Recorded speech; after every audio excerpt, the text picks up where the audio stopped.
Hello everyone, আজকে আমরা দেখব দ্য অ্যাপথেকেরি ডায়েরিজ সিজন 1 এর 1 নম্বর পর্বের এক্সপ্লানেশন। গল্পে যাওয়ার আগে তোমাদের কাছে একটা ছোট্ট অনুরোধ, যদি এই সিরিজটা তোমাদের ভালো লাগে তাহলে অবশ্যই আমাকে জানিও। তোমাদের সাপোর্ট আর ভালোবাসা পেলেই আমি এর পরের পার্টগুলো নিয়ে আসব। আর যদি ভালো না লাগে তাহলেও কোনো সমস্যা নেই, আমি বুঝে যাব যে এই সিরিজটা এখানেই থামিয়ে দিতে হবে। তো আর বেশি দেরি না করে চলো সরাসরি গল্পের জগতে ডুব দেওয়া যাক। এপিসোডের শুরুতেই আমরা একটি মিষ্টি মেয়েকে দেখতে পাই যার নাম মাও মাও।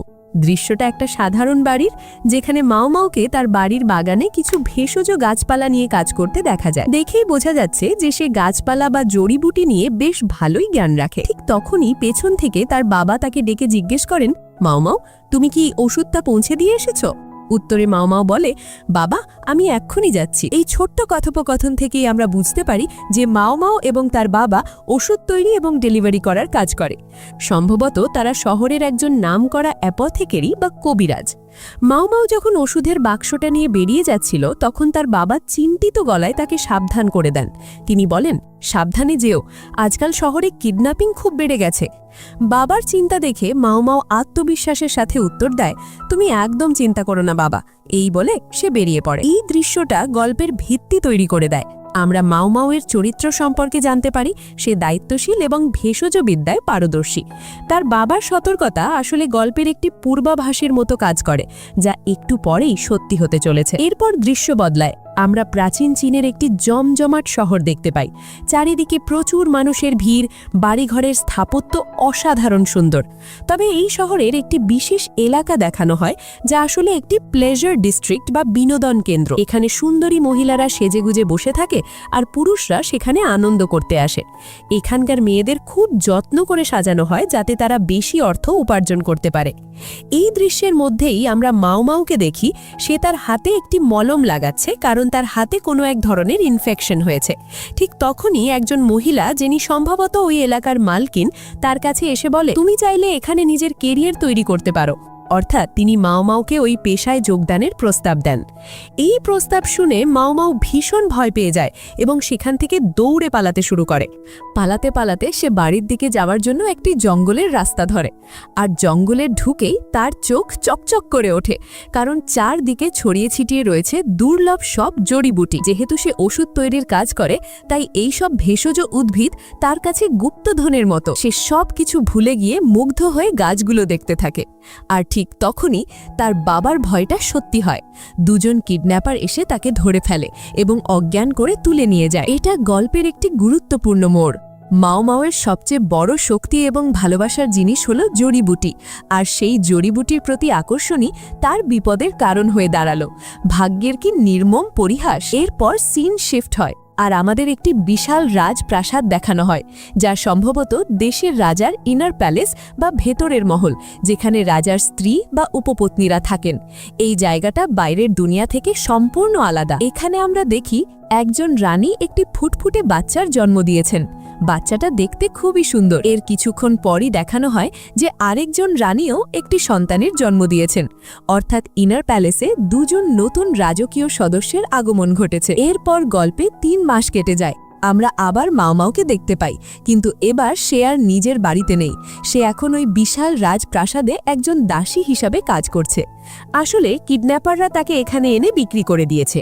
সে একা বসে নিজের বাবার কথা ভাবছে আর চিন্তা করছে, বাবাকে এখন কে খাবার দিচ্ছে, কে তার দেখাশোনা করছে। মাও মাও এখানে ভীষণ একা এবং অসহায় বোধ করছে। সে তার স্বাধীনতা হারিয়েছে এবং বাবার জন্য তার মন কাঁদছে।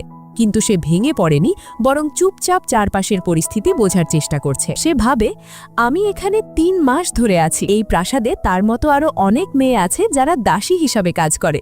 এছাড়াও এখানে অনেক পুরুষ কর্মচারীও আছে যাদেরকে ইউনাক বা খোঁজা করে দেওয়া হয়েছে, যাতে তারা রাজপরিবারের মহিলাদের কোনো ক্ষতি করতে না পারে। ঠিক তখনই একটি মেয়ে দৌড়ে মাও মাওয়ের কাছে আসে এবং একটি প্লেট দেখিয়ে জিজ্ঞেস করে, তুমি কি এই প্লেটটা দেখে বলতে পারবে এটা কোন রুমে? মেয়েটি তখন বলে, এখানকার বেশিরভাগ সার্ভেন্টই অশিক্ষিত। এই শহরে যদি ভালোভাবে বাঁচতে চাও তাহলে তোমার কাছে 2টো জিনিস থাকা দরকার। এই বলে সে সৌন্দর্য এবং আকর্ষণীয় শারীরিক গঠনের দিকে ইঙ্গিত করে। মাও মাও নিজের দিকে তাকিয়ে ভাবে, আমার কাছে তো শুধু হাড় আর পাতলা চামড়া আছে, আমি এর কি করব? এই কথোপকথনটি ইনার প্যালেসের কঠিন বাস্তবতাকে তুলে ধরে। এখানে টিকে থাকার জন্য হয় তোমার অসাধারণ রূপ থাকতে হবে, নয়তো অন্য কোনো বিশেষ গুণ। মাও মাওয়ের কাছে প্রচলিত অর্থে রূপ নেই, কিন্তু তার আসল শক্তি হল তার জ্ঞান, যা খুব শীঘ্রই প্রকাশ পাবে। মাও মাওয়ের সেই বান্ধবী প্রাসাদের একটি ভয়ঙ্কর রহস্যের কথা বলে। সে বলে, তুমি কি জানো এই প্রাসাদের উপর একটি অভিশাপ আছে?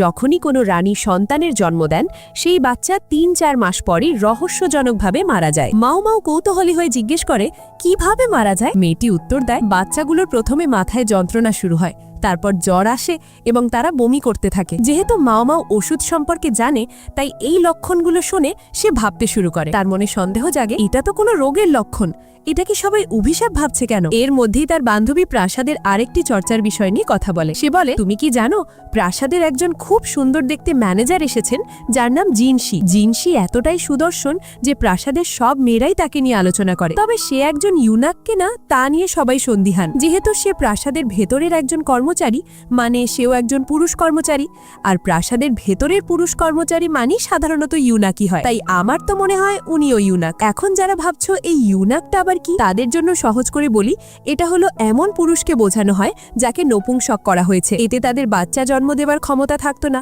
আর রাজকীয় বংশের পবিত্রতা বজায় থাকতো। কারণ প্রাচীনকালে এরা প্রায়শই হারেম বা রানীদের অন্দরমহলের প্রহরী বা সেবক হিসাবে কাজ করত।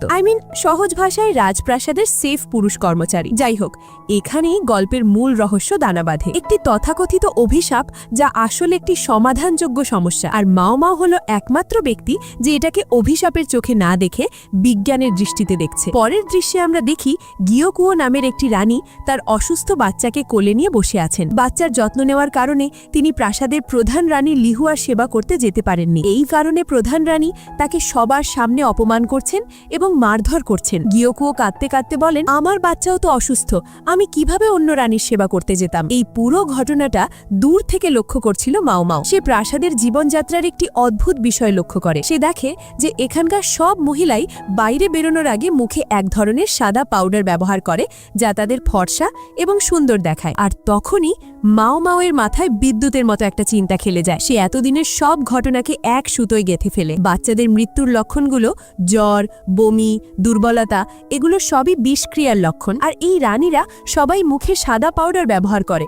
তারপর সেই হাত দিয়েই তাদের বাচ্চাদের কোলে নেয়, আদর করে। মাও মাও বুঝতে পারে যে ওই সাদা পাউডারের মধ্যেই বিষ আছে। সে মনে মনে বলে, আরে সমস্যাটা তো এই পাউডারের মধ্যেই, কিন্তু আমি এই কথাটা রানীদের জানাবো কিভাবে? একজন সাধারণ দাসীর কথা কেই বা বিশ্বাস করবে? উল্টে তার নিজের জীবনে বিপদে পড়তে পারে। মা মাও ঠিক করে যে সে পরিচয় গোপন করে রানীদের সাবধান করবে। সে নিজের পরনের স্কার্টের একটা অংশ ছিঁড়ে নেয়। সেই কাপড়ের টুকরোতে সে লেখে, ওই সাদা পাউডার ব্যবহার করা বন্ধ করুন, ওতে বিষ আছে। এরপর সে একটি ফুলের সাথে কাপড়ের টুকরোটা বেঁধে দেয় এবং চুপি চুপি দুজন রানীর ঘরের জানালার বাইরে রেখে আসে। এদিকে সুদর্শন ম্যানেজার জিনশিও এই শিশু মৃত্যুর রহস্য নিয়ে চিন্তিত। সে প্রাসাদে ঘুরতে ঘুরতে সবকিছু পর্যবেক্ষণ করে। যে দুজন রানীর বাচ্চা অসুস্থ ছিল, তাদের মধ্যে একজন, যার নাম গিয়োকুয়ো, তিনি জানালা থেকে ফুল আর কাপড়ের চিরকুটটা দেখতে পান। তিনি কৌতূহলী হয়ে সেটা পড়েন এবং কেন জানি তার মন বলে যে এই কথাটা সত্যি হতে পারে। তাই তিনি ওই সাদা পাউডার ব্যবহার করা বন্ধ করে দেন। অন্যদিকে আরেক রানী লিহুয়া চিরকুটটা পেয়েও সেটাকে গুরুত্ব না দিয়ে ফেলে দেন। কয়েকদিন পর এক রাতে রানী গিয়োকুয়োর ঘরে জিনশি আসে খোঁজ খবর নিতে। রানী তাকে ওই চিরকুটটা দেখান এবং বলেন, আমি জানি না এটা কে দিয়েছে, কিন্তু এটা পাওয়ার পর আমি পাউডারটা ব্যবহার করা বন্ধ করে দিয়েছি। আর দেখো, আমার বাচ্চা এখন আগের থেকে অনেক সুস্থ হয়ে উঠেছে। জিনশি অবাক হয়ে যায়। সে ভাবে প্রাসাদের বড় বড় ডাক্তাররা যা ধরতে পারল না, সেটা একজন সাধারণ কেউ ধরে ফেলল। কে হতে পারে এই ব্যক্তি? সে সিদ্ধান্ত নেয় যে সে এই রহস্যময় ব্যক্তিকে খুঁজে বের করবেই। সে রানীর কাছ থেকে চিরকুটটা নিয়ে চলে যায়। জিনশি তদন্ত শুরু করে। সে প্রাসাদের সেই জায়গায় যায় যেখানে দাসীরা কাপড় কাচার কাজ করে। সে সমস্ত মেয়েদের এক জায়গায় জড়ো করে। মেয়েদের ভিড়ের মধ্যে মাও মাও ছিল। জিনশি যখন হাতের ওই কাপড়ের টুকরোটা সবার সামনে তুলে ধরে, তখন মাও মাওয়ের মুখ ভয়ে ফ্যাকাশে হয়ে যায়। সে বুঝতে পারে যে সে ধরা পড়ে গেছে। তার এই ভয় পাওয়াটা অন্য মেয়েদেরও চোখে পড়ে। জিনশি সবাইকে চলে যেতে বলে, কিন্তু মাও মাওকে আটকে দেয়। সে বলে, তোমাকে আমার সাথে আসতে হবে। এই মুহূর্তে মাও প্রচণ্ড ভয় পেয়েছে। সে ভাবছে তার গর্দান যাওয়াই নিশ্চিত। রাজ পরিবারের বিষয়ে নাক গলানোর শাস্তি যে কি ভয়ঙ্কর হতে পারে তা সে ভালো করেই জানে। যাওয়ার পথে মাও মিনতি করে বলে, আপনার নিশ্চয়ই কোনো ভুল হচ্ছে। আমি ওই চিরকুট দিইনি। আপনারা কি আমাকে শাস্তি দেবেন? আমাকে মেরে ফেলবেন? জিনশি কোনো উত্তর না দিয়ে তাকে সোজা রানী গ্যোকুয়োর ঘরে নিয়ে যায়। ঘরে ঢোকার পর মাও ভয়ে কাঁপতে থাকে, কিন্তু সবাইকে অবাক করে দিয়ে রানী গ্যোকুয়ো এগিয়ে এসে মাওকে ধন্যবাদ জানান। তিনি বলেন, অনেক ধন্যবাদ তোমাকে, তোমার জন্যই আজ আমার সন্তানের জীবন বেঁচে গেছে। মাও হতভম্ব হয়ে যায়। সে শাস্তির বদলে পুরস্কার পাবে এটা সে কল্পনাও করতে পারেনি। জিনশি তখন রহস্যটা ফাঁস করে। সে মাওয়ের ছেঁড়া স্কার্টের দিকে ইশারা করে বলে, এই কাপড়ের টুকরোটা তোমার স্কার্টে, তুমি এটা ছিঁড়ে আবার সেলাই করেছ। যে ধোপা কাপড় কাচে সে এটা লক্ষ্য করেছিল এবং আমাকে জানিয়েছিল। মাও বুঝতে পারে যে সে পুরোপুরি ধরা পড়ে গেছে, তাই সে সত্যিটা স্বীকার করে নেয়। রানী তখন দুঃখ করে বলেন, আমাদেরকে ডাক্তারই এই পাউডারটা দিয়েছিল, বলেছিল এটা বাচ্চার গায়ে লাগালে তার ত্বক আরো উজ্জ্বল হবে। সৌন্দর্যের লোভে বছরের পর বছর ধরে এই ভুলের কারণে কত নিষ্পাপ শিশুর প্রাণ গেছে। জিনশি ম্যানেজার হিসেবে নিজের ব্যর্থতার জন্য ক্ষমা চায়। এরপর রানী গ্যোকুয়ো একটি বড় সিদ্ধান্ত নেন। তিনি বলেন, মাও তোমার মতো জ্ঞানী মেয়ে কাপড় কাচার মতো সাধারণ কাজ করতে পারে না। আজ থেকে তুমি আমার ব্যক্তিগত পরিচারিকা হিসেবে থাকবে। আর শুধু তাই নয়, তিনি মাওকে তার ফুড টেস্টার বা খাদ্য পরীক্ষকের দায়িত্ব দেন। অর্থাৎ রানীর খাবার খাওয়ার আগে মাওকে পরীক্ষা করে দেখতে হবে যে তাতে বিষ মেশানো আছে কিনা। এই কথা শুনে মাও আরও বেশি ভয় পেয়ে যায়। সে এই দায়িত্ব নিতে চায় না এবং ঘর থেকে পালানোর চেষ্টা করে। এপিসোডের একদম শেষ দৃশ্যে আমরা দেখি প্রাসাদের কিছু সৈন্য একসাথে বসে রাতের খাবার খাচ্ছে। হঠাৎই খাবার খাওয়ার পর একজন করে সবাই মাটিতে লুটিয়ে পড়তে শুরু করে। তাদের মুখ দিয়ে গ্যাজলা বেরোচ্ছে। স্পষ্ট বোঝা যাচ্ছে যে তাদের খাবারে বিষ মেশানো হয়েছিল। আর এখানেই এপিসোডটা শেষ হয়ে যায়। কি অসাধারণ একটি সমাপ্তি! একদিকে মাওকে একজন ফুড টেস্টারের দায়িত্ব দেওয়া হলো, আর অন্যদিকে প্রাসাদের সত্যিই বিষ প্রয়োগের একটি ঘটনা ঘটল। এই শেষ দৃশ্যটা পরের এপিসোডের জন্য উত্তেজনাকে এক ধাক্কায় বহুগুণ বাড়িয়ে দিল। এখন প্রশ্ন হলো, মাও কি এই নতুন এবং বিপজ্জনক কাজটি সামলাতে পারবে? সৈন্যদের খাবারে কে বিষ মিশিয়েছে? মাও কি কোনোদিন তার বাবার কাছে ফিরে যেতে পারবে? এই সব প্রশ্নের উত্তর জানতে হলে আমাদের অপেক্ষা করতে হবে পরের এপিসোডের জন্য। তো বন্ধুরা, আজকের জন্য এইটুকুই। এপিসোডটা তোমাদের কেমন লাগলো অবশ্যই কমেন্ট করে জানিও। দেখা হচ্ছে খুব তাড়াতাড়ি পরের এপিসোডের এক্সপ্লেনেশন নিয়ে। ততক্ষণ পর্যন্ত take care and good bye.